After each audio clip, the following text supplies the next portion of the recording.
Hey, fearless fundraisers, I'm Don Lego. It's time to buckle up for a new episode of Raise Nation Radio, the one and only podcast made to inspire fundraisers like you to continue making impact in our communities, building better tomorrows, and exchanging ideas. So whether you're a trailblazer or seasoned pro, we're going to pick up the trends that transform your fundraising. And together we'll dive into lively conversations, and we're going to chat with industry-leading fundraisers and thought leaders to explore hot button issues and innovative ideas. So stay with us for the next 30 minutes while we inspire you to embrace the future of fundraising. An inspiration we have today. So welcome back, Raise Nation. We're so glad that you join us on this channel. And thank you for making the show so popular and well received. We love having you all as guests. And I have a very inspiring and I think overworked nonprofit, and we're going to share some challenges, struggles, some successes, all that good stuff, and hopefully inspire you all in the audience. So with me today is Tracy James. Now listen to this for a title. Talk about wearing so many hats. Assistant Director of Development. Okay, you could really stop right there. That's enough hats in and of itself. But also special events at the Covenant House in Texas. So Tracy, welcome to the show. And oh my God, that's a lot in one title. How do you wear so many hats? Well, thank you so much for having me. I'm so excited to be here. And yes, there are a lot of hats, but they all go together They do. because Okay. all of the special events are intended to raise the resources necessary for Covenant House, Texas to function so that we can fulfill our mission of helping youth age 18 to 24 who are currently experiencing homelessness in the Houston community. So, Wait, youth age 18 to 24 are experiencing homelessness? I think you just stabbed at my heart. That is an atrocity in our country. Oh my gosh, thank you for what you do every day, because that should just not exist, really. absolutely, they should not be without a bed. That Yeah, doesn't make sense, but unfortunately, in our country, there is a prevalence of homelessness at this particular age. And it's very important for us to catch it at its first incidence during this age, because homelessness can become a cyclical process that people go from being homeless to sheltered and back again because they don't have the right tools, the right resources, the right things in place to position them to be able to find some stability. The reality is in this country is that the average American is 1 to 2 paychecks away from homelessness. oh my That's the God. reality because That's most not people a aren't reality living that check is to easy check. to hear. Yeah. Yeah, they're living check to check. Okay, we're going to dive deep into this. The why, what we can do, what Covenant House is doing. But we want to get to know you first, Tracy, because, whether the hats go together or not and make a wardrobe, it's still a lot of hats. So, who is Tracy James? Our audience wants to know, and they don't want to get to know by me just reading a bio. So, tell us a little bit about yourself. What you do at Covenant House, what led you there, your journey, and anything that you want to share personally. We're a big family here at Raise Nation Radio, so we want to get to know you a little. Okay, well, I am a Mississippi girl, born and raised in Mississippi, and I have lived all over the South, I feel like. And I have spent my over 25-year career working in sales and marketing, and then shifting into a space of working with nonprofits and fundraising because I was looking for something that enabled me to make a positive impact in the world. It's a great thing to get a great job with a big title and make a bunch of money. There's nothing wrong with that. But I wanted to find something that Your purpose. enabled me to make a positive impact in the world. And so that's one of the great things about the organization I'm currently with Covenant House. And so I consider myself to be a person that is focused on being the best person I can be every single day. It's a struggle because we all have those issues. Road rage can run rampant in Houston from time to time, and In New Jersey too, frustration. let me tell you, Tracy, in New Jersey too. Oh, yes, absolutely. And so, and then, just here most recently, just dealing with the hurricane coming through. It can be tough because, you get frustrated if you don't have your power because you don't have your AC. And it's it's a little hot in Houston. If you've never been You here, think? it's a little hot here. It's just a Ugh, little hot just a here, just tad a bit. little. Yeah. Well, I So just know how you're feeling because I was without power last night, right around 5 p.m. and lasted till about 9 this morning, and it's still a little bit unstable. And it doesn't happen often, which is what my husband reminded me. He's like, I mean, when was the last time you can remember it happening? And I'm like, okay, yes, I shouldn't complain so much as sweat is dripping down my back. But for you to experience that often, and everybody's safe with the hurricane, I hope you and your loved yes, ones. yes. Great. Thankfully, everyone's good. Just having to navigate several days without AC was a challenge. But Yeah. thankfully, the facility's back up and with full AC, and we're able to continue on the work we do. So, tell me about your journey. How did you get to Covenant House? What spoke to you there? And let's talk a little bit about the mission and how you impact your communities. Well, I've been working in special events probably for about 15 years. And one of the things I was doing after the pandemic, a lot of my clients just shifted. They decided they weren't going to do events anymore, or they shifted to virtual events, or they shifted to doing smaller scale events because with the pandemic, all of the large scale events, we had to shut down. And so that impacts you as a business. So people began to do business differently. So I was trying to decide, did I want to make that shift to do that?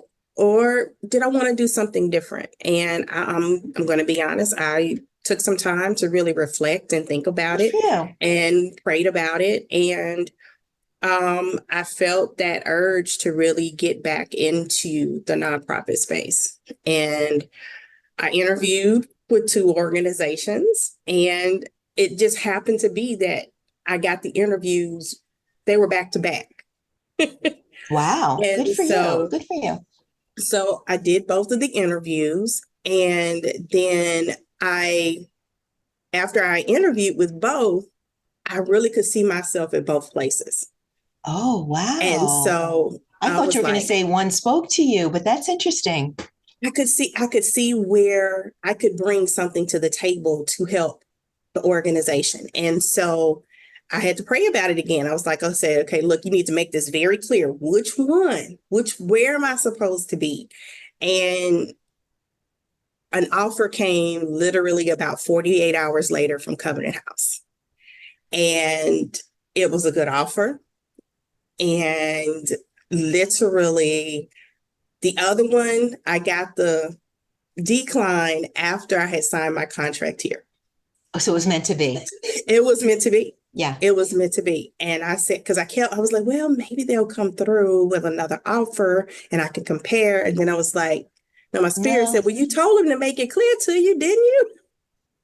And the And spirit so did. it And was, I love your servant leadership mindset, right? It wasn't so much about you. You were very concerned about your higher purpose and where you could make the impact. And it sounds like that's what you were struggling with more than anything, which is beautiful to I mean, hear. Yeah, yeah, I think the thing that a lot of times we have to get out of ourselves.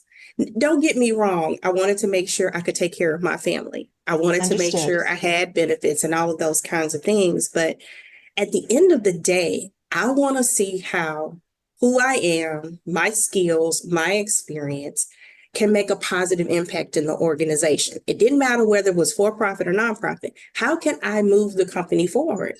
And that's how I took a look at things. And so when I saw the opportunity here, specifically having the responsibility of the special events, which I absolutely love It needs to doing. be in your DNA in order to love It that, right? really Special does. events, yeah, it has to be in your DNA for Every sure. it's a different space because it's where me being a little OCD, and into the details and into the weeds, as they say, um, is a benefit because when you're doing a special event, that's what you need. So just finding a space that allowed me to really focus in the space of special events was great.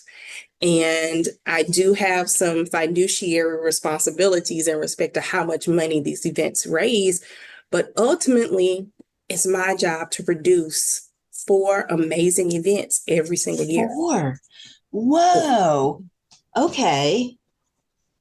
Tell us about them. So, events, the landscape with events are just changing, and our supporters, our guests, the people that are coming to events, they have new expectations and demands, and it's all about the connection and the experience.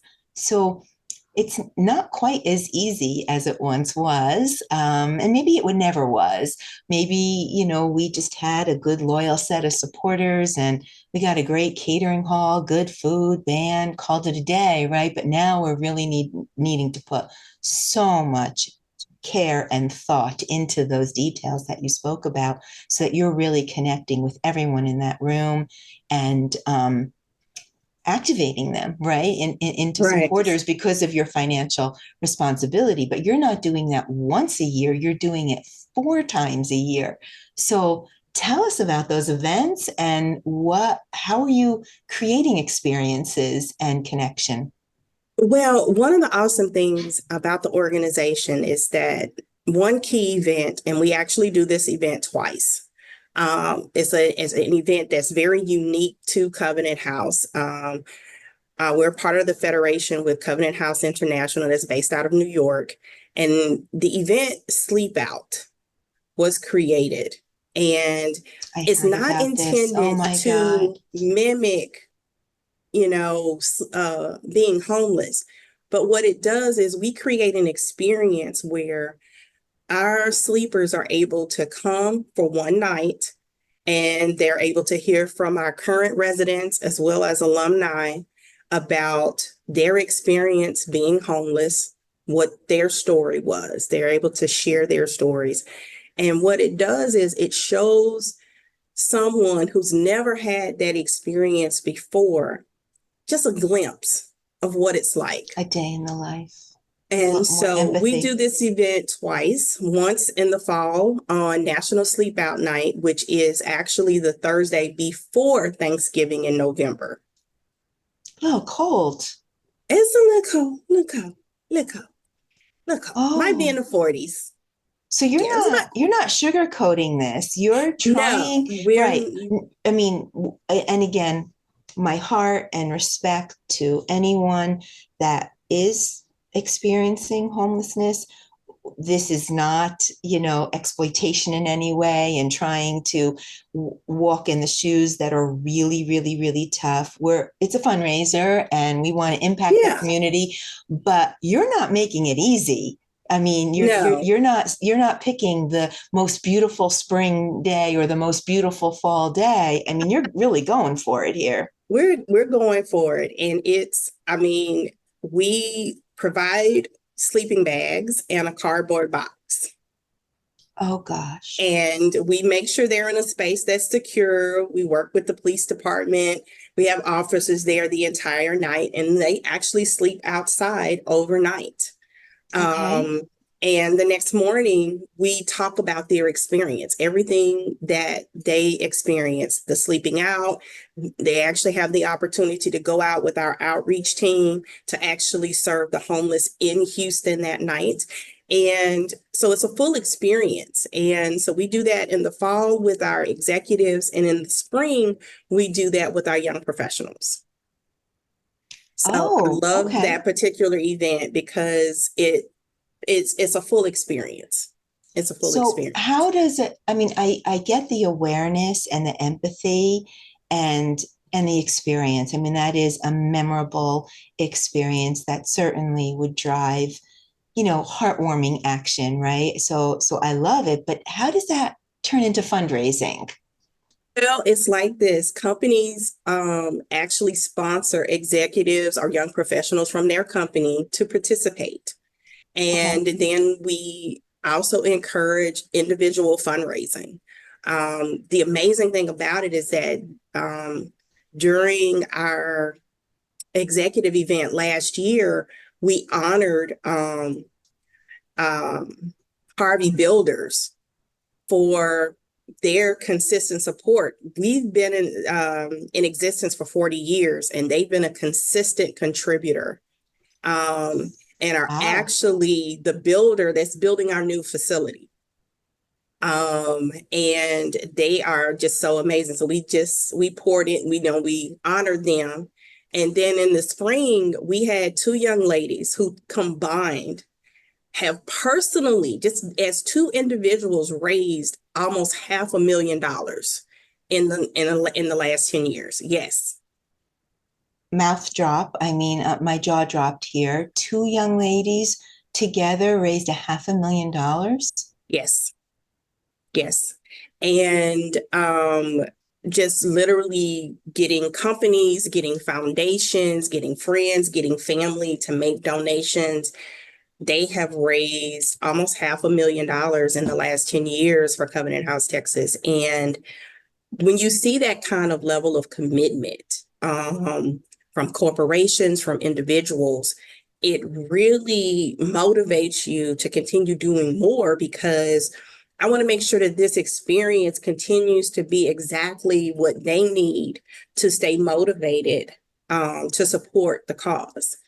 And so Sleep Out is just one of those unique opportunities. And I have never done an event that was overnight. Yeah. Never before.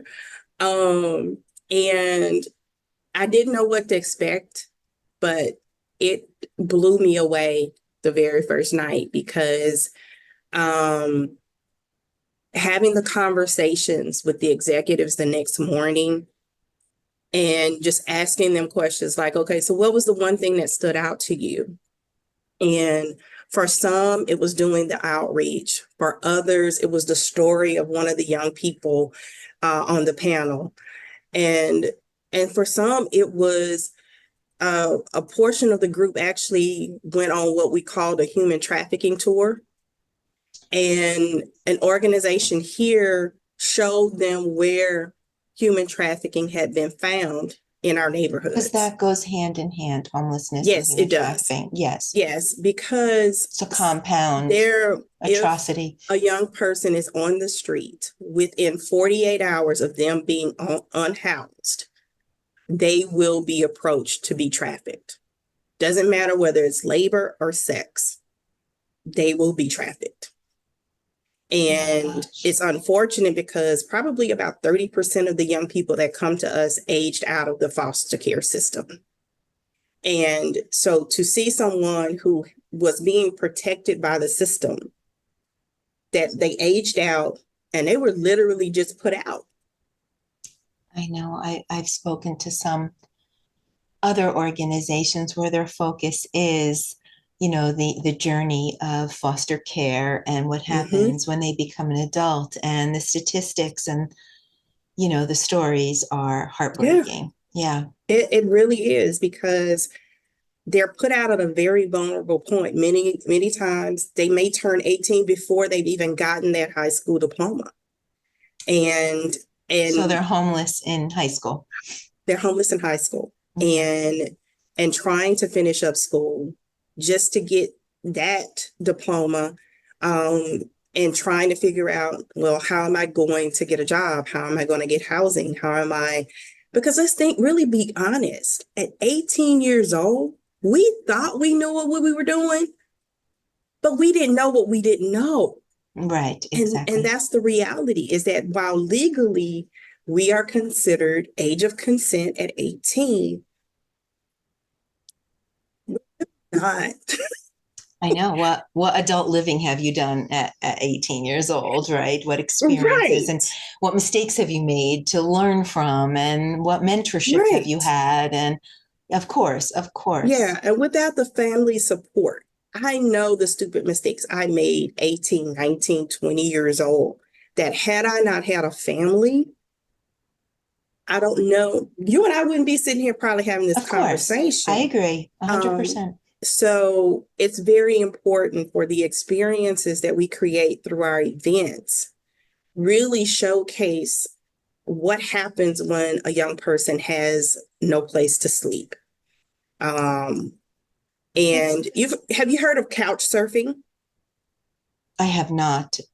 Okay. I suspect I'm not going to like what I'm going to hear next. Well, what happens for some of our young people is they're couch surfing. From friend And to so they're going friend from to one person. house to Right. house to Yeah. house Okay. to house. Yeah. Well, in some of these situations, they're not necessarily surfing into a situation that's safe. Right. Yeah. That's what I thought you were going to And, say. Oh, gosh. sometimes they're surfing into spaces where they're assaulted. Sometimes they're put in violent situations. Sometimes they are taken advantage of. One young person I spoke with said that they thought this person wanted to help them, but that person was actually just taking money from them. They were like, well, you're going to pay me $80 a Oh, week to sleep on my couch. Well, they were working minimum wage, that working sounded still in like a deal for school, them. sounded Yeah. like a deal, but it turned out to really just be a bad situation. And every time she said they looked up, they were asking for more money. Well, if you want to eat my food, then you're going to give me an additional this. So it was always something else. She was Taking always ending advantage up of the vulnerable. taken advantage of. So when we have the sleep out event, the intent is for those stories to be brought to the forefront, because people say, oh, okay, well, they're couch surfing, then that's good. They at least have some place to sleep. Mm, Yeah. your couch may be safe, but But we're somebody not else's talking couch. safe couches here. No, we're Yeah. not. Crazy. Not at Oh, all. gosh.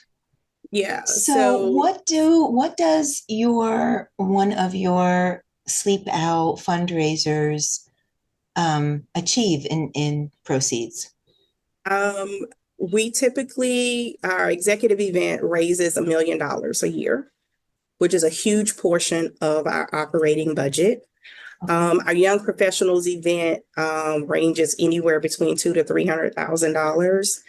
Good for Um, them. Good for them. and it's an awesome thing because one issue that we have in the nonprofit space now is that a lot of the people who have been huge givers, they're passing away,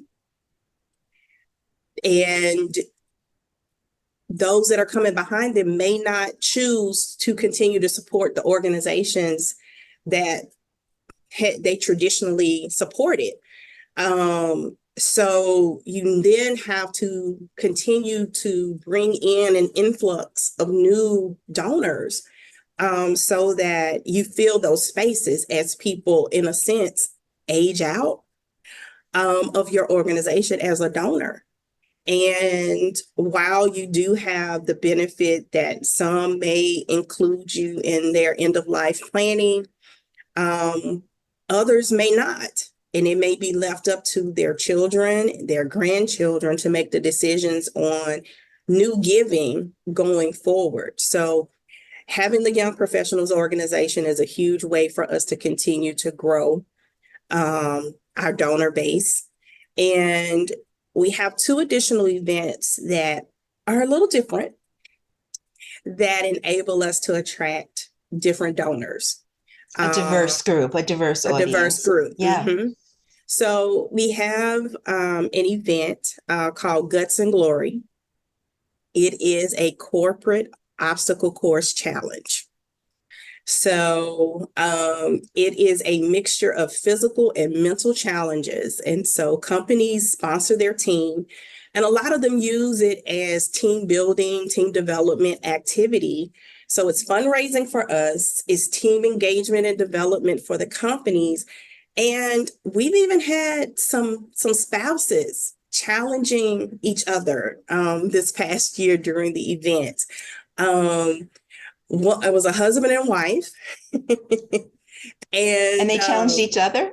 they challenged each other's company. Okay. And so they were trash talking before the event. They were trash talking That's during fun the though. event. It's all for a higher And it was purpose. so much fun. It was so much fun Yeah. because neither of their companies ranked in the top three. So they wanted to know what their score was so they could see who won. A So it was little a really great friendly marital event. competition there. It's all good. Yeah, it was all fun. Now, are all And they three were, of these events like peer-to-peer type events? Would you call them peer-to-peer? yeah, they're more peer to peer. It's because like I said, there's a corporate donation piece of it. Mm-hmm. And then there's always that peer-to-peer fundraising piece because in the process of them participating, we want them to share who we are and what our mission is with other people. Again, it's not the dollars are great, but in order to keep the dollars going, you have to continue to friend raise. And as you do that through the events by encouraging your participants to do peer-to-peer fundraising. And so And the sleep outs is also peer-to-peer?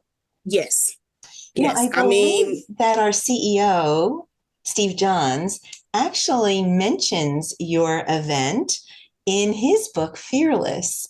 Um, wow. I'm pretty sure that that's the case, or an event very similar, or with, maybe your Yeah. parent organization. And, it's interesting to me because I think when, as special event directors, are thinking about creating memorable experiences, if I just say that, to our audience, okay, at your event, create a memorable experience, we're typically thinking about, well, what's going on stage, and what's the entertainment, and what's the food, and what's this, that, and the other thing, all the details, the flowers, the parting gift, da da da da da da.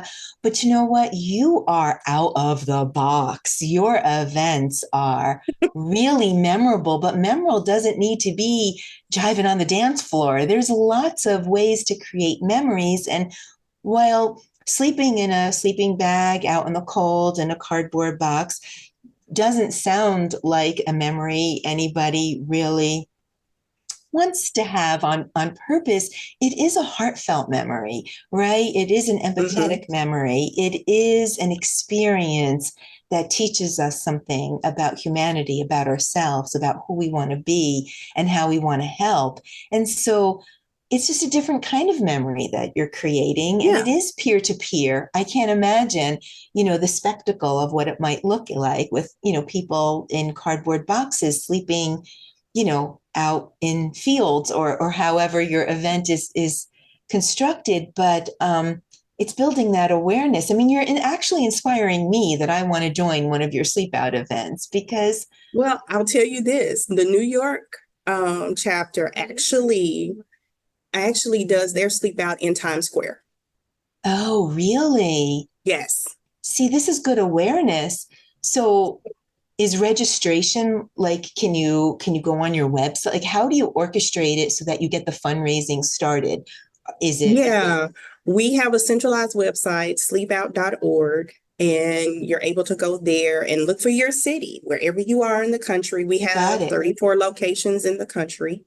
And you can find out if there's a sleep out near you. We actually even have a virtual option for people who aren't near a location that actually does a sleep out, but they still want to be a part of the experience. We actually have curated a virtual format for people, and So actually people can even do this at home in their families. Like, they okay, we're can going do to it learn home. something tonight. We're going to sleep out in the backyard. We're going to participate. We're going to be part of this movement. We're going to be part, right? It's something like that. Absolutely. It's Yeah. absolutely like that. And we've even had companies actually do it at their corporate offices. So this And is really open for everybody.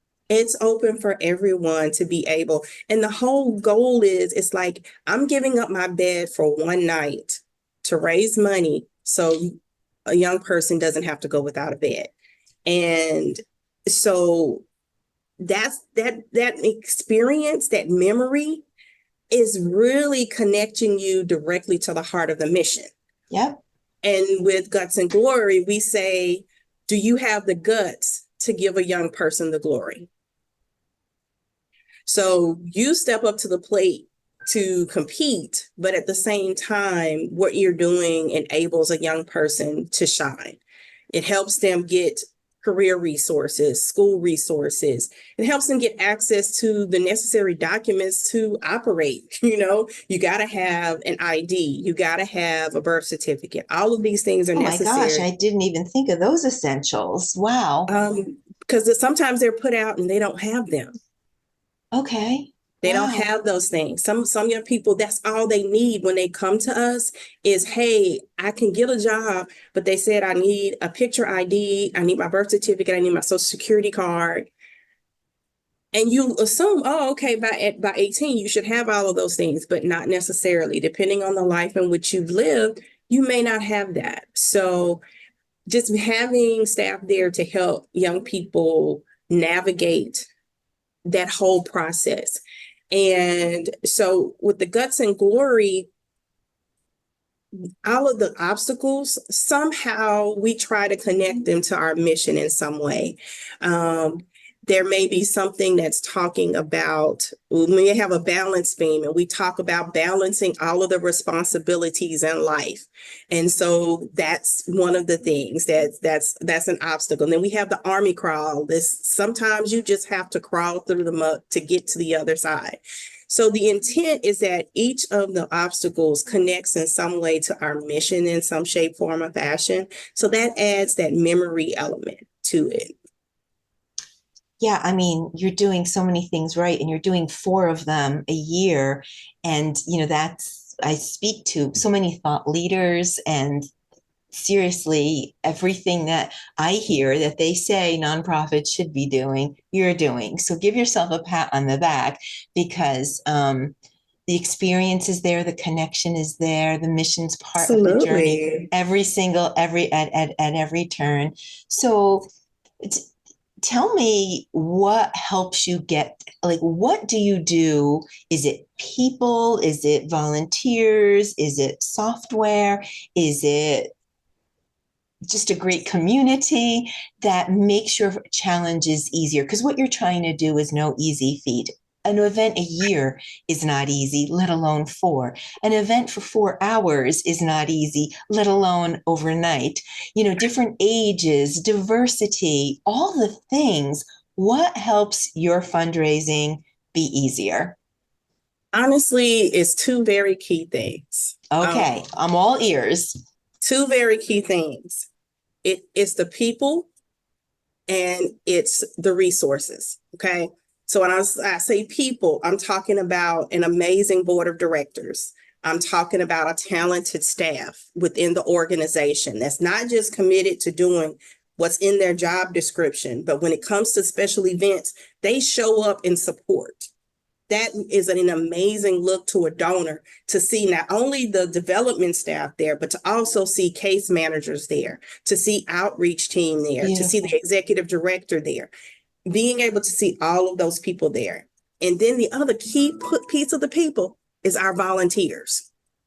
We can't function without our volunteers that support our events, that support our organization across the board. Because sometimes people may not have the dollars to donate, but they will donate their time and their talent, and that is priceless, completely priceless.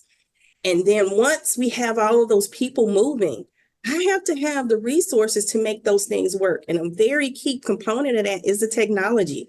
If you notice, I mean, I use Post-it notes and big Post-it notes, and I know when we first got on, yep, I all was over my commenting on walls. your wall of Post-it notes behind you. But in order for my team, in order for my volunteers to know what I'm working on, I have to take all of those Post-it notes and put them in a spreadsheet and share that. So I need that technology. And one of the key things for peer-to-peer fundraising is having technology available that will text people and invite them to donate. Having the ability for my volunteers to have an individual page that they can send people to make donations to their team. And one of the key things for me for our fourth event, Night of Broadway Stars, which is our gala event, and is a silent auction. And I am so thankful for One Cause because I've used some software in the past that was just, oh my God, it was not user friendly, and it made the process of doing the auction, silent auction, live auction, any of those things so difficult. But this year, oh my gosh, I was so pleased. I was so elated. It made the process, I literally can't really remember the auction process because It's kind it of like was. one of those things, and thank you so much because, we didn't have any preconceived notions about you endorsing or not endorsing one quest. So we really appreciate your kind words. But now that you've said it, I'll do a shameless continuation of that. It's one of those things that once you have it, you're like, huh, what was I doing without it? And I can never go back. Is that kind of the sentiment? Oh, absolutely. And I'm gonna tell you this. I've already put in the request for Sky and Vidal to come back and work with me Was that your again. event managers from One Yeah, Cause? those are my event managers. Oh, And wait, oh who are my they? God, Let's shout them out again. Sky and who? Vidal. That's so not that's so nice. They're going to appreciate that. I'll make sure that they get Yes, a copy of because this. Yeah. I will tell you this, they actually stayed with us and we actually had a tornado come through downtown Houston that night.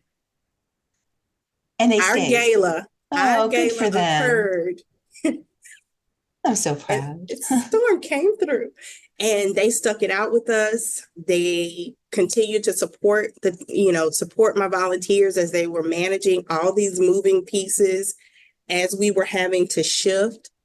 And I was so pleased with their professionalism, and I got compliments from both the volunteers and my staff about how great they were. Good to hear. So we look forward to working with One Cause again with our gala. Because Night of Broadway Stars, it has so many moving pieces because we've got Broadway performers, we have our youth performing, we have a band, we have audiovisual people, we have dinner, it's so many different And things the going list on. goes on. Right. So to have that event staff there to know that check-in's handled, that auction is handled, that when we do paddles up, they're there handling all of those things. Live auction is handled. It took some of those tasks off of my shoulders so that I could make sure that the show was amazing, We're that the honored to dinner do that. Yeah. flowed properly, that the AV team had what I was able to do all of those other things I needed to do. I could actually had space to actually talk to my donors. I Which is had the most space. important thing, right? I mean, we Right. want I to. needed FaceTime with my donors. And often when I'm doing events, I don't have the space to do it because there's so many different little details that have to be managed. And that took some of the weight off of it.